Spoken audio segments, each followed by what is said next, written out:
¿Qué tal? Bienvenidas y bienvenidos al segundo capítulo de conversaciones sobre el agua, crisis nacional y caminos para la transformación de paradigmas.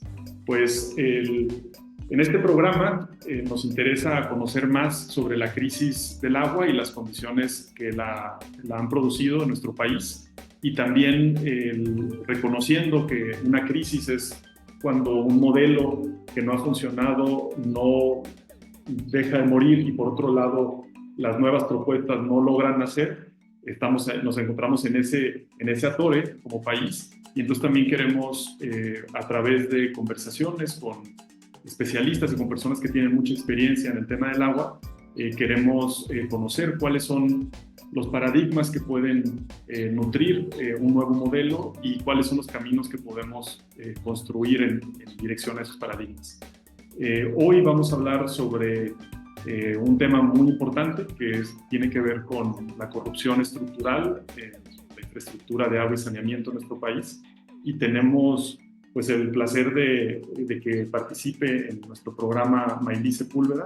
Maylí ha sido consultora de múltiples organizaciones nacionales e internacionales como Controla tu Gobierno, la Red de Integridad por el Agua, el colectivo META o Cometa, el Sistema Unificado por el Agua, el SICAM, y Gobernanza Cívica.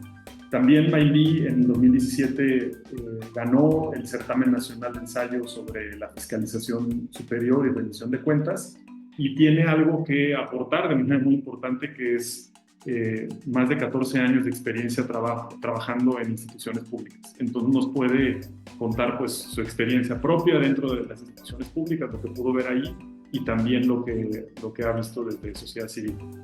Maylí, bienvenida a nuestro programa.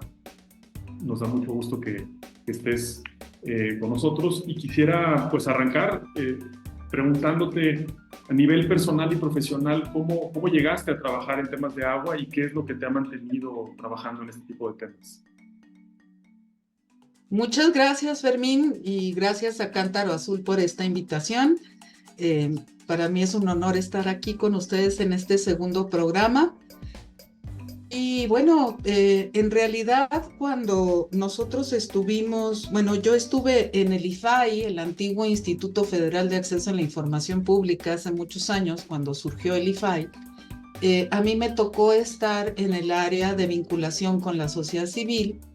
Y en ese marco hicimos un proyecto muy grande que se llamó Proyecto IFAI Comunidades, que era para llevar el acceso a la información a las comunidades pues que no tenían participación en la toma de decisiones. En ese momento les llamábamos comunidades marginadas, pero nos referíamos a que estaban marginadas de la toma de decisiones justo porque no tenían la información necesaria, ¿no? Entonces, en ese proyecto que fue muy exitoso y que estuvo financiado por una agencia internacional, nos dimos cuenta que muchas organizaciones en los estados trabajan principalmente en la defensa del agua y en la conservación del agua, porque la información que se pedía pues podía ser muy variada, ¿no? En México no existía una instancia que se encargara de que la gente pudiera solicitar información y nos confundían con el Archivo General de la Nación en ese entonces, ¿no? Te estoy hablando de hace muchos años. Pero nosotros empezamos a investigar qué información era la que podía necesitar la gente de la vida cotidiana, la gente como tú, como yo, como las personas que nos escuchan, porque no es que uno se levante una mañana y diga, ¿qué información le pediría al gobierno hoy? ¿No? Sino que surge de tus necesidades cotidianas y concretas. Y una necesidad cotidiana en este país desde hace muchos años es el agua. El agua como una condición para que la vida se reproduzca en todos los sentidos. Entonces llegué al tema del agua desde el acceso a la información pública y la verdad es que no he querido retirarme de ahí porque es un tema complejo y es un tema actual. No, muchas gracias, Maylí. Qué forma tan interesante y relevante de llegar al agua, ¿no? El agua que un elemento que toca todas las dimensiones de nuestra vida y haber llegado a ella a través de la búsqueda de la información, del conocer cómo justo la gestión del agua pues está vinculada con nuestro día a día. Pues cuando vemos la administración de los recursos hídricos en el país, pues vemos un fracaso rotundo, ¿no? O sea, los ríos, los lagos están contaminados, hay una sobreexplotación de las aguas subterráneas, los ecosistemas que soportan el ciclo del agua también hay una degradación muy grande de ellos. Sin embargo, estos no son los únicos retos que vemos, también vemos una falla estructural en el cumplimiento del derecho humano al agua y al saneamiento.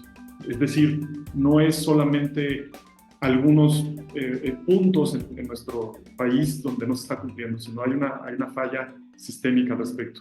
En ese sentido, o sea, ¿cuál es el panorama a nivel nacional que tú ves en torno a la normativa, presupuestos, políticas públicas de agua y saneamiento, y si están funcionando o no, y cómo lo observas? Mira, lo primero que quisiera decir es que no es un problema solo de México.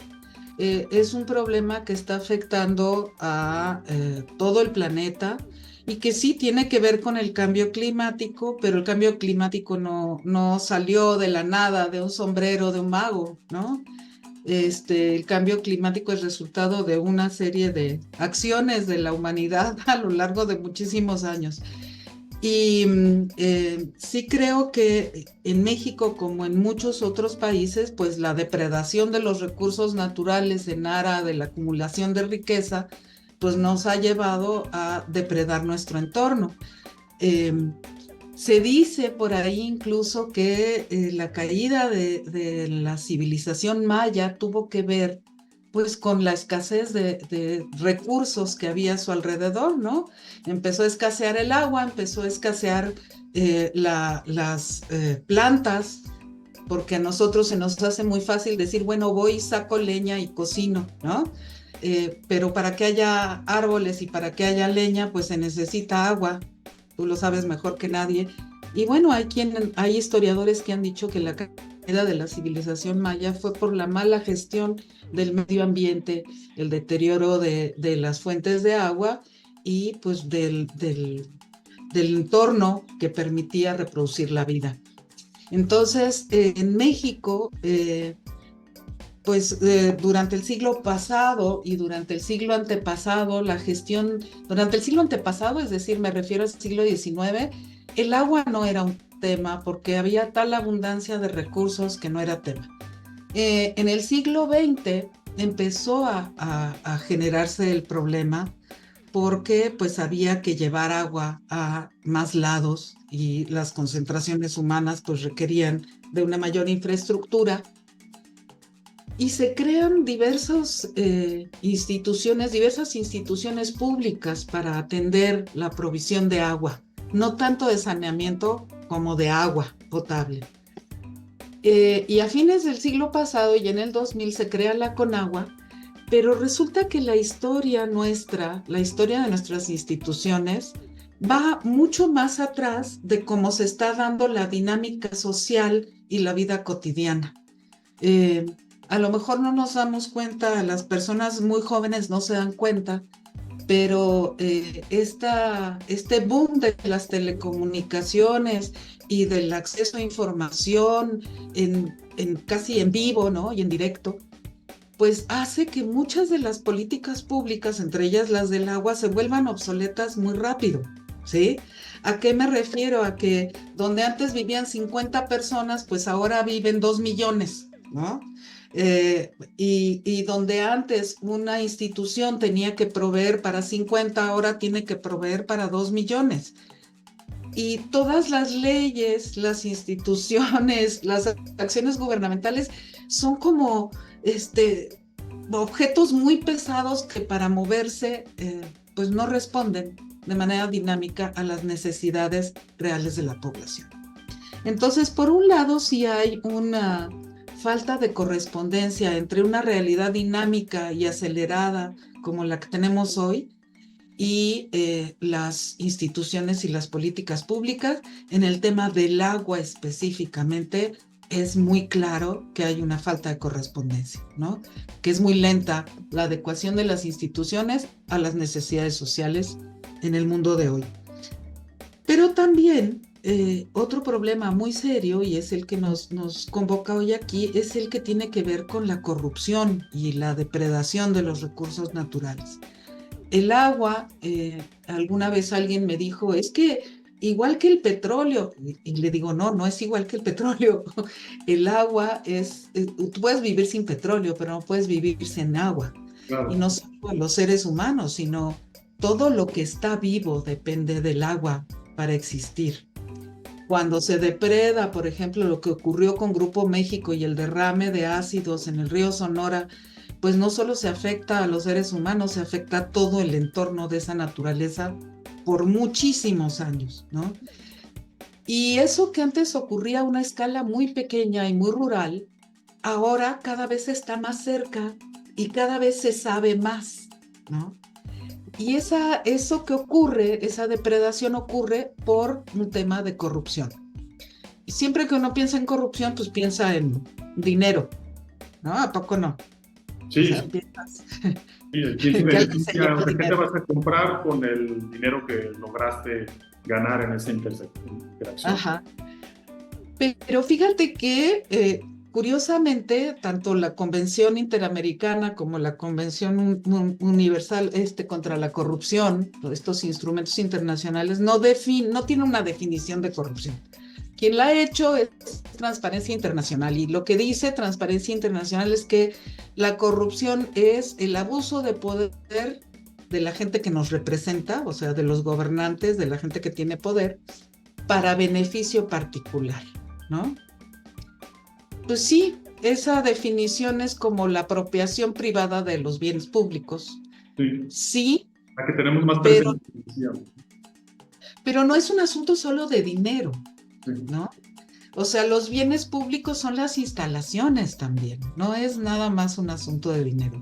Y es cómo diseñas esa infraestructura y esas instalaciones, cómo la planeas, cómo la programas.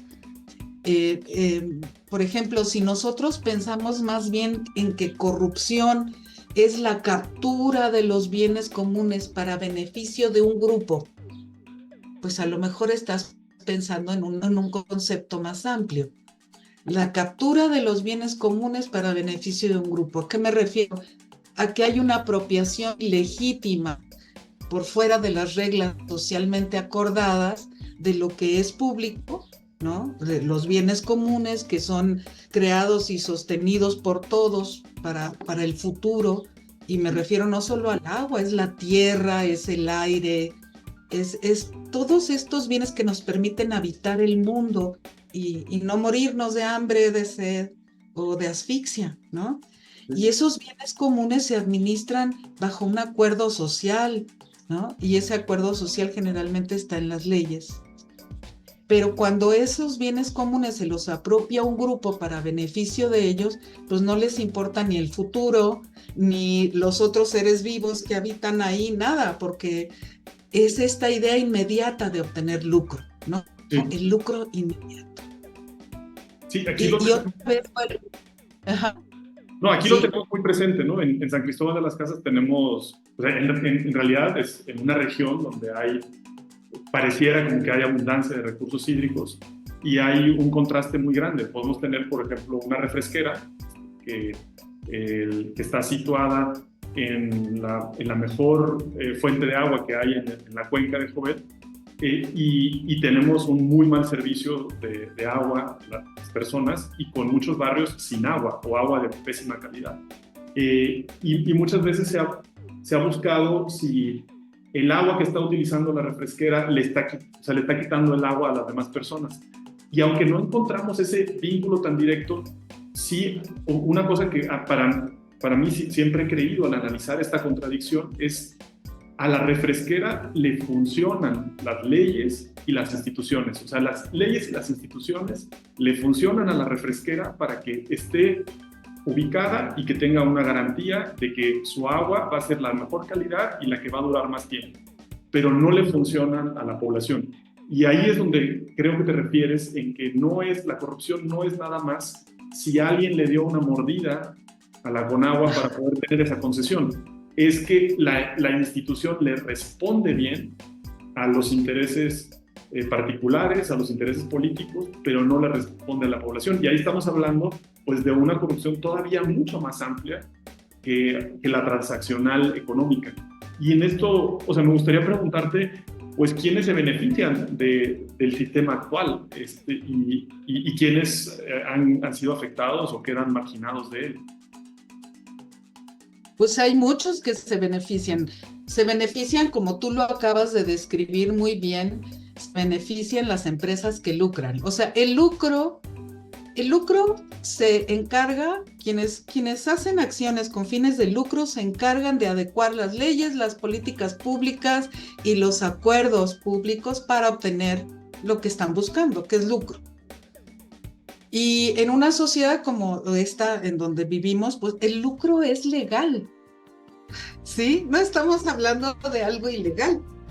¿Qué es lo ilegal? Que tú, pues sí, captures las leyes, captures las instituciones para que el beneficio de eso sea exclusivamente para ti. ¿Y quiénes se quedan fuera?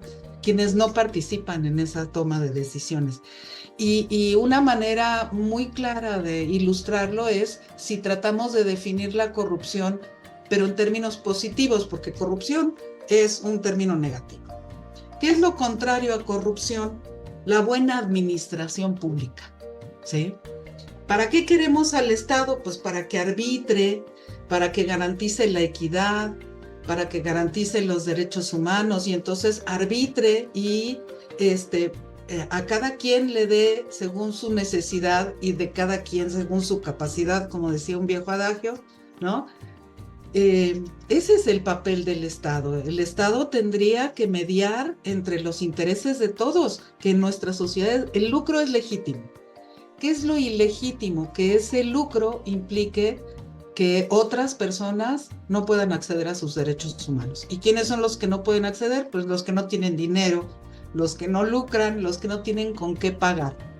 Y en este país algo muy claro es que la gente más pobre es la que paga más cara el agua.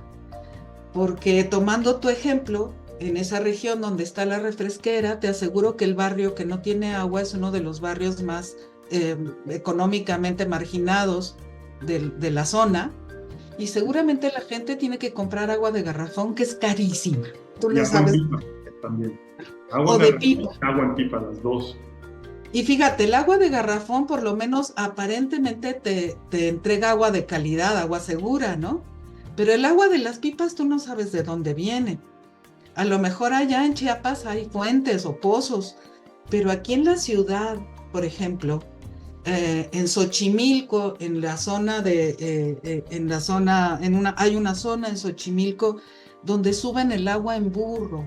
O sea, estamos en el siglo XXI y suben el agua en burro. Eso yo lo vi y lo vio el relator de Derecho al Agua que vino hace algunos años, y vio cómo subían el agua en burro.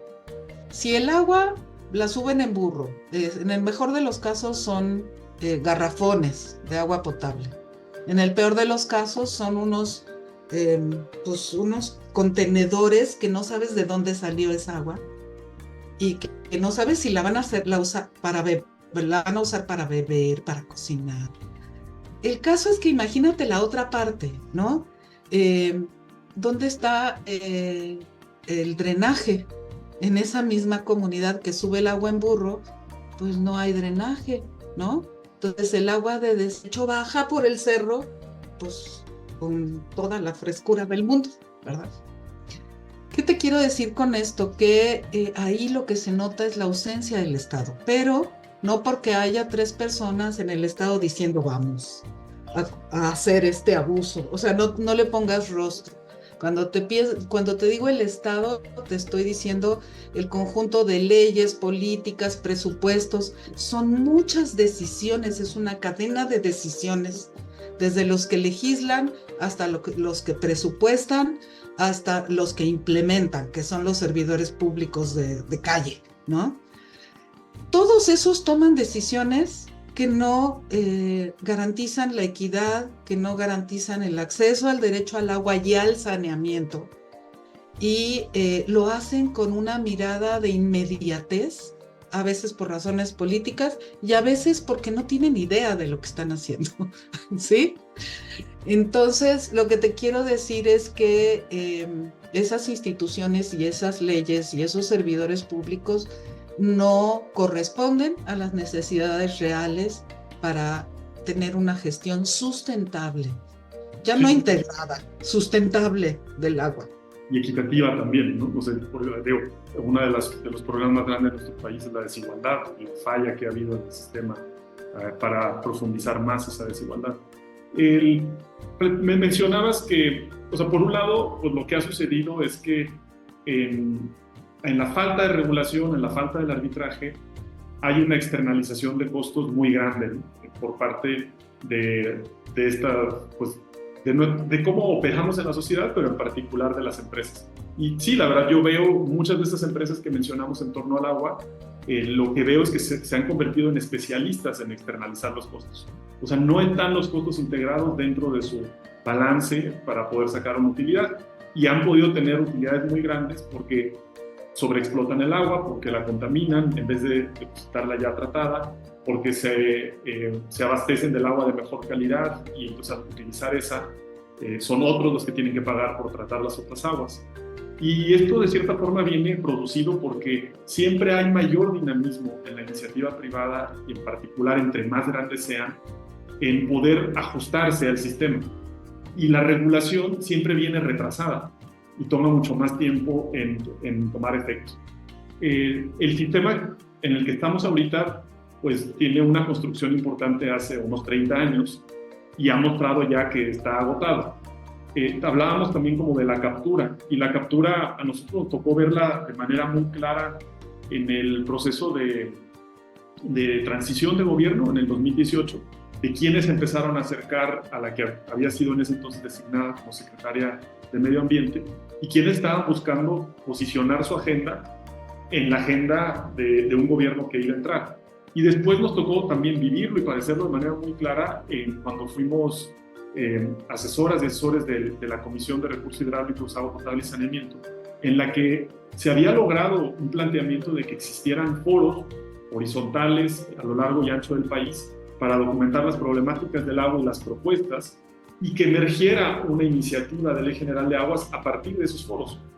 Y cuando ya estaba el proceso, cuando entregamos el proceso de sistematización de los foros, vimos como estos grupos de interés que son sofisticados, ¿no? O sea, se adaptan porque no llega el director de la empresa haciendo visible quién es, sino que crean instituciones con nombres rimbombantes de sustentabilidad que tratan de utilizar pseudociencia o la ciencia que les conviene para posicionar elementos que les permiten mantener este tipo de privilegios. Y han sido los principales obstructores pues de que exista un cambio del sistema, ¿no? O sea, que generemos una ley general de aguas y después que vayamos cambiando también la normativa, los programas, las políticas públicas y los recursos. Esta captura de las instituciones es fundamental en la corrupción estructural de la que estamos hablando, y tú participaste cuando estabas en Controla tu gobierno en un estudio transdisciplinario que combinaba tanto el análisis de documentos en gabinete como el trabajo en campo de las inversiones que hacía la Comisión Nacional del Agua. Y me habías compartido cómo habían encontrado, pues, pero de manera más así específica, cómo era casi imposible. O sea, tú veías de lejos lo que había sucedido y veías una planta de tratamiento que no funcionaba, que estaba en un lugar completamente inadecuado, se habían ejercido recursos públicos, pero en el día a día no podías ver quién había sido responsable. ¿Nos puedes comentar un poco más de lo que aprendieron en este estudio tan importante que realizaron y cuáles son las conclusiones pues, a las que llegan también? Mira, ese estudio lo hicimos en 2018, si no me equivoco. ¿Y cómo llegamos ahí? Fíjate que al principio la organización Controla tu Gobierno pues estaba buscando que el derecho de acceso a la información pues llegara a toda la gente, ¿no? Y que toda la gente pudiera saber cómo está el tema del agua, que la gente tuviera datos, que la gente, para que puedan tomar decisiones a nivel de calle, a nivel de zonas rurales, pues requieren datos, ¿no? Requieren información. Pero resulta que la información no basta, porque tú puedes tener acceso a información. Por ejemplo, la Conagua publica las reglas de operación, las ha publicado en el diario oficial durante muchos años. Tú puedes acceder a las reglas de operación y saber cuánto dinero hay disponible para la construcción de grandes programas de infraestructura.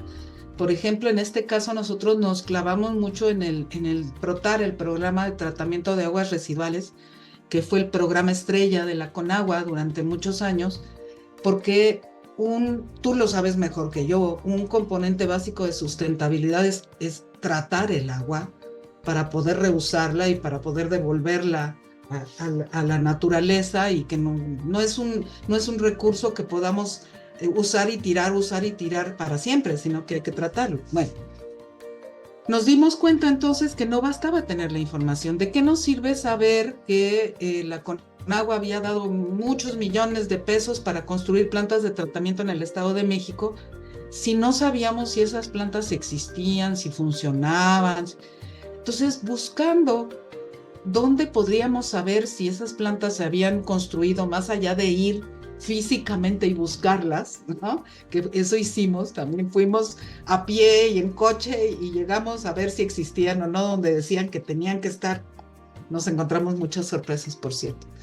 El caso es que lo que vimos es que la Auditoría Superior de la Federación, que es la instancia de fiscalización, es la instancia de la Cámara de Diputados que vigila el uso de los recursos públicos. O sea, así como el Poder Legislativo es el que presupuesta cada año, también dentro del Poder Legislativo, la Auditoría Superior de la Federación, que pertenece a la Comisión de Vigilancia de la Cámara de Diputados, es la que se encarga de revisar cómo se usaron esos recursos públicos que ellos presupuestaron. Y teóricamente, esa revisión que hace la auditoría debería servir de base para hacer la programación presupuestal del siguiente año. Entonces vimos que la Auditoría Superior de la Federación tenía en línea todos los informes de las auditorías que le había hecho a la Conagua, y revisamos 222 informes de auditoría y encontramos cosas muy, muy especiales. Por ejemplo, ¿qué te voy a decir? Que la inversión total de 4 de los 6 programas de tratamiento de aguas residuales o de agua y saneamiento que revisamos era de 97,000 millones de pesos. O sea, en ese momento era el equivalente a 4 veces el presupuesto de CONACYT. Cuando fuimos a ver, pues imagínate una inversión de ese tamaño, pues era para que tuvieras el mejor tratamiento de aguas residuales del mundo, ¿no? Pues nos dimos cuenta de que los programas no tenían metas ni objetivos. Tenían reglas de operación, pero no había metas ni objetivos. No se precisaba la población objetivo a la que se dirigían los programas de tratamiento de aguas residuales. No se cumplía con los requisitos que establecían las reglas de operación para acceder a los recursos públicos y construir las plantas de tratamiento. No tenían documentación probatoria de cómo habían gastado los recursos públicos, no existía. Había diferencia entre lo que se había presupuestado. Por ejemplo, si una planta originalmente iba a costar 8 millones de pesos, una planta chiquita, piensa en una planta chiquita, pues a la mera hora esa planta había costado 108 millones de pesos, ¿no? Cambios tan grandes como eso. Sí, claro.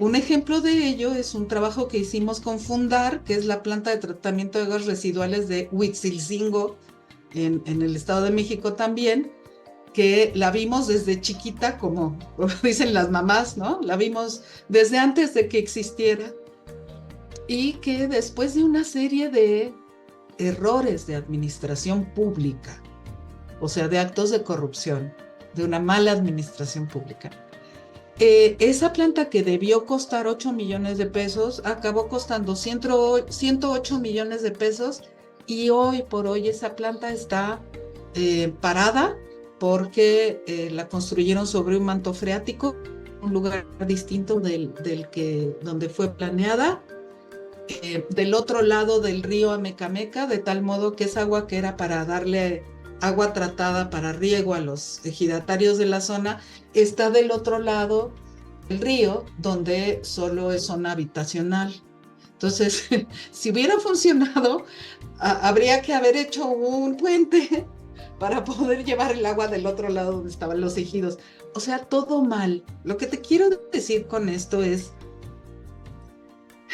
esta mirada ingenieril que ha tenido la Conagua desde su surgimiento, donde pretende solucionar los problemas de administración del agua con la construcción de grandes y gigantescas obras de infraestructura, ha mostrado que es inapropiada. No lo digo yo, lo dicen los expertos como Oscar Monroy, que es un profesor de la UAM, y que estuvo en la Comisión de Cuenca de los Ríos Amecameca de la compañía.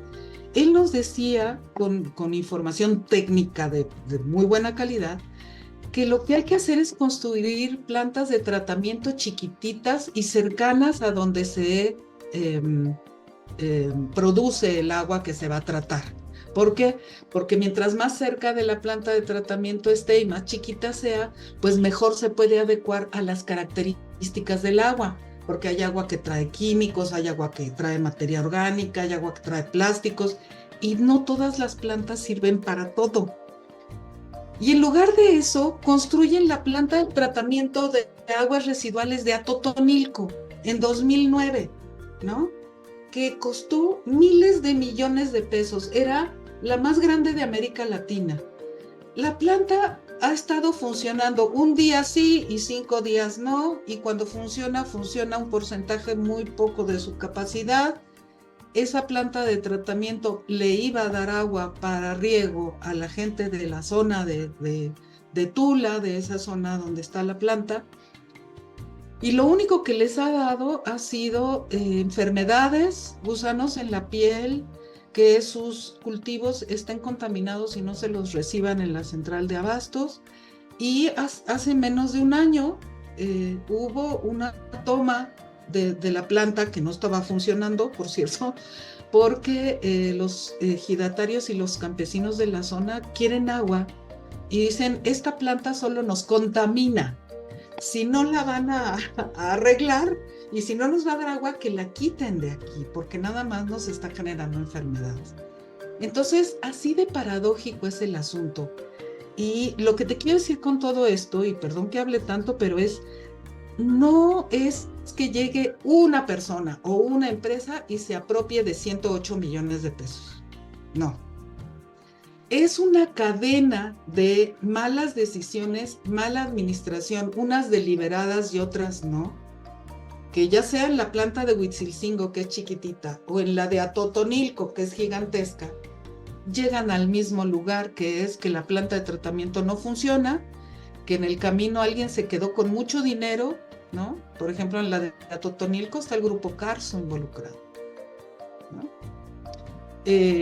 Aguas del Valle de México, que es un consorcio de empresas que tienen la concesión de esa planta de tratamiento, la tenían por 20 años cuando nosotros nos asomamos a verla.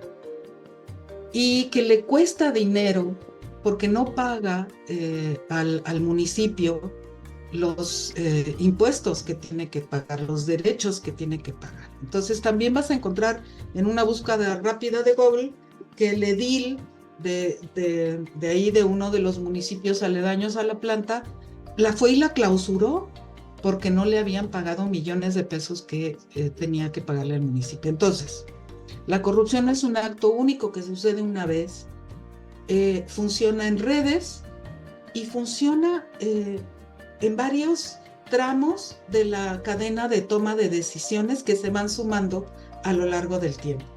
La planta de Huitzilcingo, vimos que entre 2013 que se planeó y 2023 había 10 contratos, o sea, contratos de ampliación, contratos de ampliación, contratos de ampliación, y 108 millones de pesos, y 10 años después esa planta nunca va a funcionar, porque para colmo en el 2017 el temblor la partió porque está sobre un manto freático. Entonces, es decir, o sea, por un lado, o sea, en la historia de la gestión del agua en México hay puede haber sido por la construcción de las presas en un momento que tuvo mucho sentido para la construcción del discurso nacional. Se quedó con una perspectiva de que las grandes obras es lo que nos van a resolver las cosas. El país se cambia, se transforma, y ya no se trata de resolver algo difícil, que con la ingeniería tú puedes afrontar retos muy difíciles. O sea, construir un puente, conectar un lado a otro, es un reto muy difícil, y con ingeniería... Los holandeses son maestros en eso. Pero los retos del país se hicieron más complejos. Y la ingeniería no es lo que no debería ser la única dimensión para resolver los retos complejos que tenemos. Y por otro lado, también nos comentas que la corrupción se facilita por la dispersión de responsabilidades y de funciones. En vez de tener como con más claridad, o sea, cosas como cuál es el objetivo de esta inversión, y poder centrarte en eso y tener una serie de contratos mucho más sencillos, a menos personas, con menos instituciones involucradas, la dispersión que hay, que es algo que viven desde un gestor comunitario que tiene que hacer pues una peregrinación ante múltiples instituciones, que le dicen, no es aquí, es allá, o por ejemplo cualquier proyecto que tiene que interactuar con la Semarnat, pero también con el ayuntamiento, pero también con la Conagua. O sea, como esta dispersión de funciones crean condiciones para que emerja la corrupción. Otra de las cosas que hemos visto que no funciona en este sistema es que cuando todo se concentra en la inversión, nos tocó hacer, por ejemplo, el primer estudio que analizaba la calidad de los servicios, incluyendo la calidad del agua, de lo que era el PROSAPIS, el Programa de Agua y Saneamiento para... Hicimos ese estudio en 300 comunidades, financiado por la colaboración que tenía el Banco Interamericano de Desarrollo y la CONAGUA. Hicimos el estudio y encontramos, primero, que el 20% de las obras estaban abandonadas. Es algo que dijimos, bueno, no está bien, pero cuando lo comparábamos con las aguas, con las plantas de tratamiento, que es como al revés, es como el 80-90% están abandonadas, decíamos que más o menos siguen funcionando. Pero veíamos la calidad de agua. Primero, casi todas distribuían agua de manera intermitente, cuando muchas veces había fuentes de agua para distribuir agua de manera continua.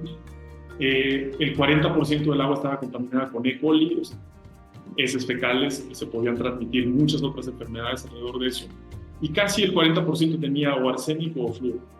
Entonces vemos pues un programa en el que se hace la inversión, en la inversión se beneficia las autoridades que portan el listón, se beneficia la constructora que puso en marcha esa inversión y que recibió el pago, pero se le transfiere la responsabilidad a la comunidad de algo que tiene que funcionar todos los días para cumplir con el objetivo de esa inversión pública, que es el mejorar el bienestar y la salud de las personas. Y entonces ahí vemos también una simetría temporal muy grande en la que cuando la inversión pública se enfoca en la obra, hay un margen de acción, dependiendo la obra que sea, pero muchas veces de 6 meses a 1 año, en el que ahí tienes mecanismos de control, principalmente ingenieriles o presupuestales, y ahí es donde pones la atención, pero después va a haber pero las cosas tienen que funcionar todos los días por 20, 30, 40 años para cumplir su objetivo. Y se invierte una cantidad ínfima, en este caso el PROSAPIS era menos del 2%, se invertía en fortalecer las capacidades locales, en fortalecer a las instituciones estatales y municipales, y también menos aún en el poder hacer proyectos que realmente integraran no nada más la perspectiva ingenieril, sino también cuáles eran las necesidades de la comunidad, sociales, económicas, cuáles son las fuentes de agua, cuál es el conocimiento local, y esto pues nos lleva, o sea, quiero plantear esto por un lado en lo que mencionabas de que ante un sistema complejo tiene más sentido, en vez de controlar a través de la ingeniería, tiene más sentido tener acciones a una menor escala, donde hay mejores mecanismos de retroalimentación y de incidencia, y donde se pueden adecuar las cosas al contexto. Y por otro lado, el cómo le hacemos, y qué has visto tú también esto, para romper esa asimetría temporal que hay cuando solamente te enfocas en la obra. O sea, deberíamos estar construyendo más bien como un paradigma de servicios para avanzar el derecho humano al agua y al saneamiento, o está bien continuar con un paradigma centrado en infraestructura. No, yo creo que específicamente en el agua,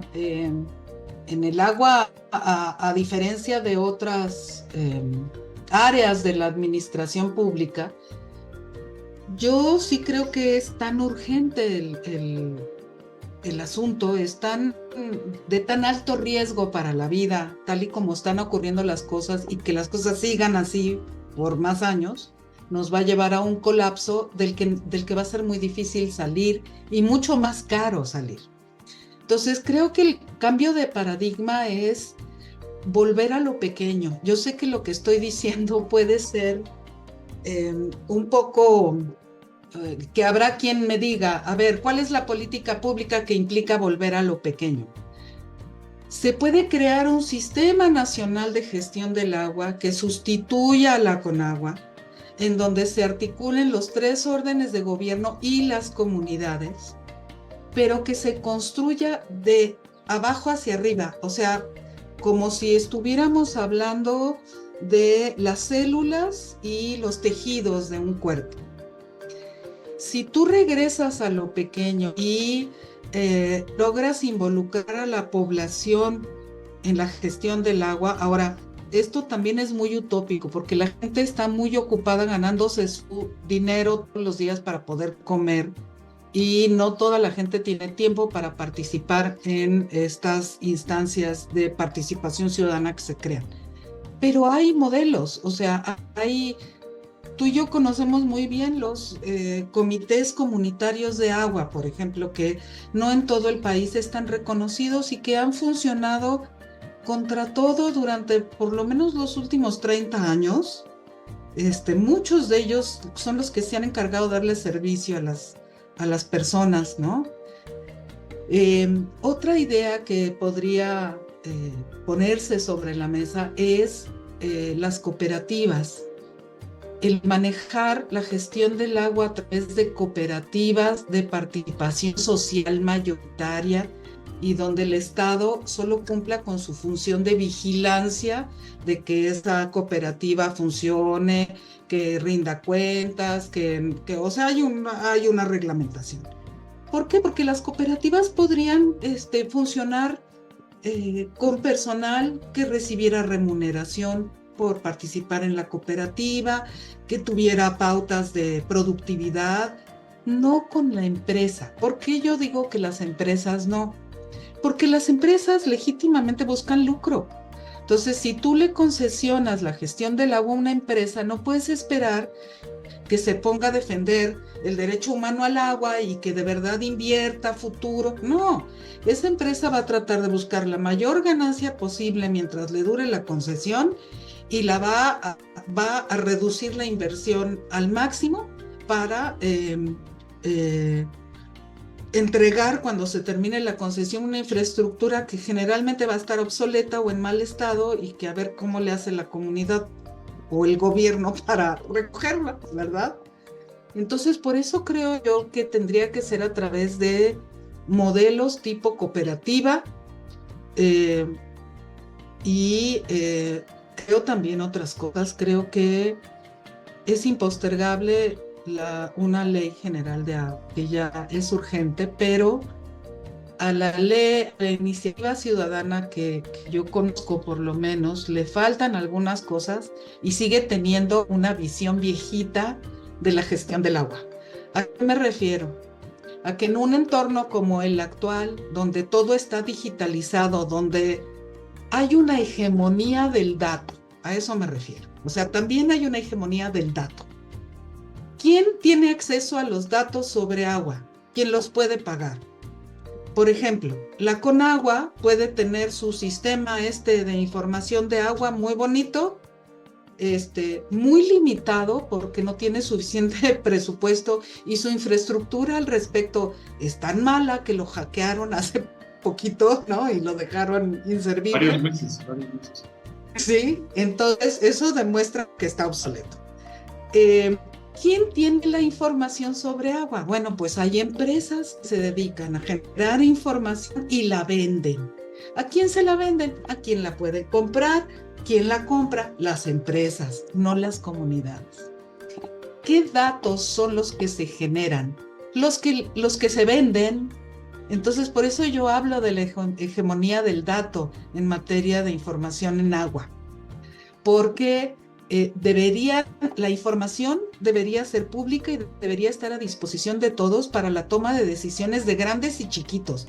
Yo no digo que no existan las empresas, sí, que existan reguladas y arbitradas por el Estado y cumplan con su función, pero que no depreden el medio ambiente, que no acaparen el agua, que no capturen las leyes y las instituciones, porque al Estado le corresponde garantizar la equidad, la accesibilidad y que el agua siga siendo un derecho humano, ¿no? Sí. Entonces, lo que te quiero decir con este rollote es un cambio de modelo de gestión del agua que tiene que modernizarse profundamente y basarse en información al alcance de todos para la toma de decisiones de las cooperativas, los distritos de riego, o sea, con equidad. No sé si me estoy explicando. Sí, sí, yo me quedo mucho con esto que has mencionado, ¿no? De decir, las instituciones que generamos eran unas instituciones más de control, con una perspectiva muy grande, o sea, con una toma de decisión desproporcionada por lo ingenieril, cuando es un tema que toca todas las dimensiones de la vida, de la economía, de la sociedad, o sea, no nada más lo técnico.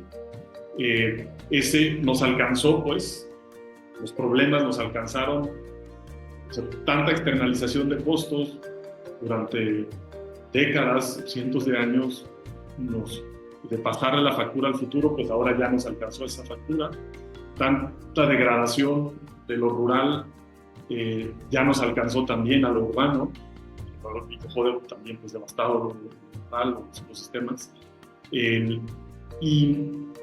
hay hay un acaparamiento muy grande de las instituciones, de la información, y necesitamos crear una manera muy diferente de gestionar el agua, donde ya no es tanto acerca del control, donde sí es muy importante y tiene que ser un eje rector la buena administración pública, la integridad en la administración pública. Tenemos que encontrar cuáles son las instituciones que han funcionado. Hablábamos de los comités del agua o la gestión comunitaria del agua, donde, por ejemplo, la asamblea es una institución que funciona, donde permite la rendición de cuentas hasta cierta escala. Después de cierta escala se empieza a perder esa rendición de cuentas y entonces necesitamos construir otro tipo de sistemas.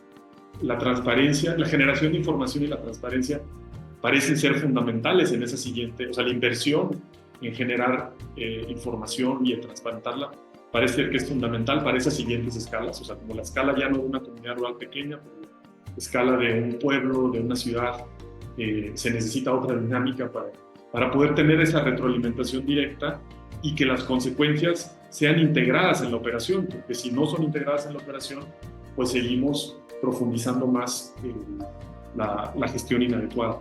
Entonces, vamos cerrando esta conversación con estos pincelazos o esbozos de lo que deberían ser estos paradigmas. Quisiera pues ir viendo cómo los vas integrando también. ¿Qué pasos crees que son fundamentales que demos desde donde estemos, ¿no? La ciudadanía, la sociedad civil, quienes nos escuchan están también en las instituciones públicas, en las empresas o la propia gestión comunitaria del agua? ¿Cómo qué pasos ves que es importante dar? Y también me gustaría saber si tienes algún mensaje que quieras compartir con quienes aspiran a tener puestos públicos y en especial que aspiran a ser presidentas de la República o sus equipos. Pues lo primero que les diría es pasar del discurso discurso de la corrupción que como en su momento la palabra solidaridad, el discurso de la corrupción también se ha ido vaciando de contenido, ¿no? La gente no hace mucho caso a la palabra corrupción, como que no quieren saber de eso. Pero transformar ese discurso en el discurso de la buena administración pública, el derecho a la buena administración. En este país tenemos derecho a que las personas que se hacen cargo de la administración pública lo hagan cumpliendo con su función, que es arbitrar y garantizar que el acceso a derechos sea una realidad exigible. Esa es la función del servicio público. Para que eso ocurra, tú bien mencionaste el tema de integridad. Integridad no es llenar de códigos de ética las oficinas de gobierno, porque los códigos de ética no sirven más que para aventárselo a la gente en la cabeza. O sea, no veo cómo solucione el problema. Creo que sí tiene que haber una política de Estado, una postura muy firme de quien llegue a la nueva administración de preservar el agua para las actuales y futuras generaciones. Y eso implica un cambio profundo en la gestión. Ese cambio profundo en la gestión se tiene que reflejar en una nueva ley general de aguas, pero que garantice el acceso a la información para romper con la hegemonía del dato del que te hablo. Instituciones adecuadas al México de hoy, que es complejo, diverso, pero que ya entró a la era digital.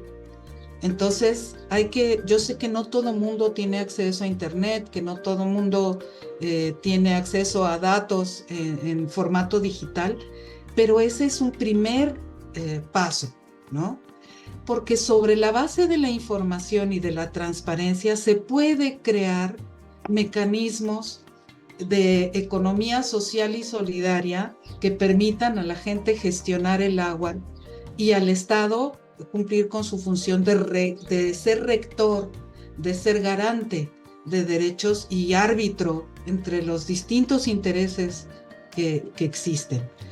Y esto implicaría armar una especie de sistema nacional de gestión del agua, que yo lo veo un poco en la iniciativa ciudadana de ley, pero lo veo también muy utópico, porque delegan mucho en las comunidades y no toda la gente de las comunidades está en condiciones de poder participar a ese nivel.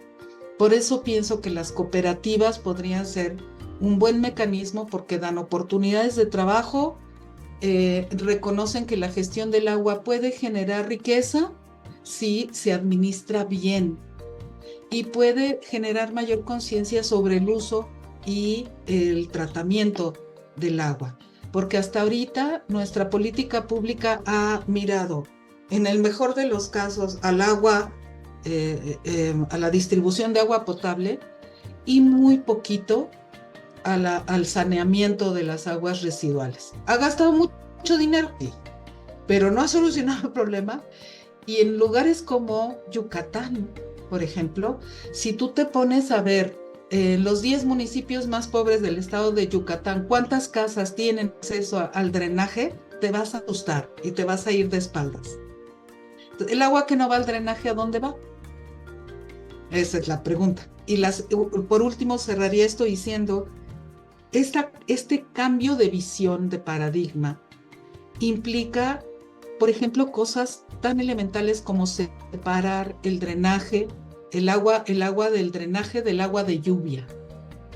En México, las leyes no obligan a separar en tuberías distintas el agua de lluvia del agua de drenaje. Se junta toda. Entonces, agua que podría reusarse se junta, ¿no? Entonces, de por sí es escasa y la terminamos de regar ensuciándola.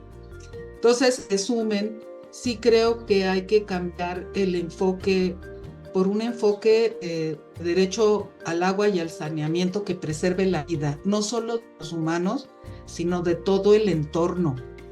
Acuérdense lo que les dije de la caída del imperio maya, de la civilización maya. nos vamos a morir, hombres, animales y plantas, ¿no? Y modernizar la política pública para alcanzar, para actualizar nuestras leyes, nuestras instituciones. Yo creo que la Conagua ya está yo creo que si estuviera en mis manos, yo quitaría la Conagua y la sustituiría por un sistema nacional de gestión del agua, donde estuvieran los 3 órdenes de gobierno, etcétera, y devolverle a la gente a la escala más micro posible la gestión de los recursos hídricos. Y me animo a mencionar que la modernización a la que haces alusión tiene un componente tecnológico, pero también tiene un componente institucional, organizativo y de incorporación de mejores prácticas justo sobre lo que sería una buena administración pública. Maylí, ha sido, pues la verdad, muy enriquecedor el escucharte, el que puedas, pues en un periodo tan corto de tiempo, traer pues, todos esos aprendizajes que has generado en tu trayectoria tan importante y de aportación a nuestra sociedad. Y también pues ha sido una conversación muy rica para mí y espero también para quienes nos ven y nos escuchan.